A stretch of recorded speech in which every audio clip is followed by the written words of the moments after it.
You've chosen a meaningful object.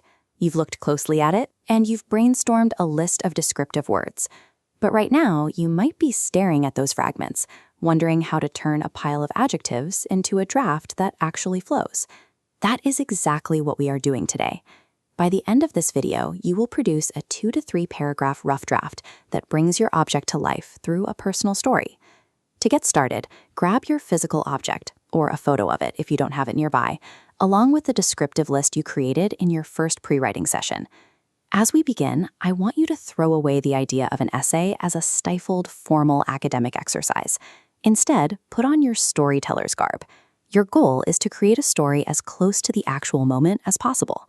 Forcing descriptions into a rigid traditional format causes writer's block. Telling a lived story naturally provides the reader with the context of why your object actually matters.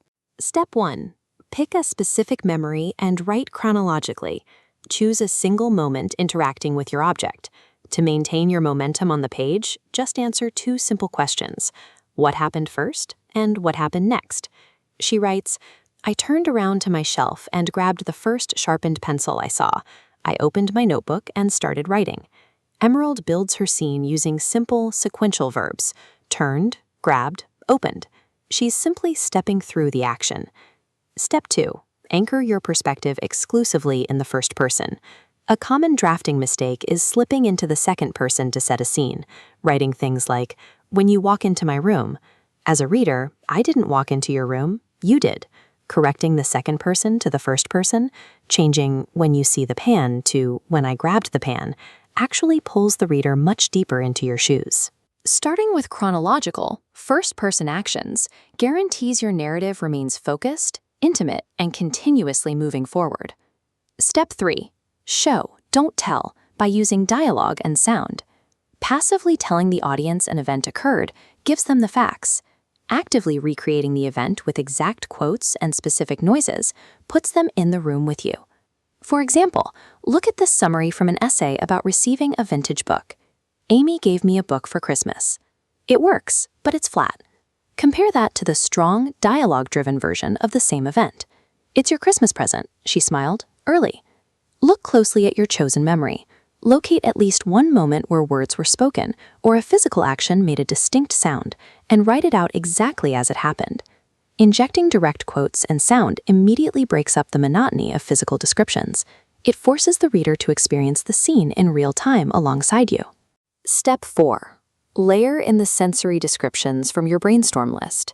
The technique here is weaving sensory details directly into the physical actions of the story, rather than pausing your narrative to list adjectives. Deborah's essay perfectly demonstrates this. She writes, holding it with both hands, I gently lay it on the stove. It is very heavy and hard to lift. It is thick and black. Notice how the physical action and sensory detail share the exact same space. In your draft, explicitly describe yourself physically holding, touching, or looking closely at your object. During this phase, you must ignore grammar, ignore spelling, and ignore the desire for perfection. If you get stuck at any point, simply write, and then I did this, to force your story to the next beat. This entire step is simply about doing the raw math and generating material. You will have plenty of time to hide your work and polish the language later. Now, look down at your page. You should have 2 to 3 paragraphs of a chronological story featuring your object. By placing your object within a specific story, you have provided the vital emotional context that proves why this item is significant.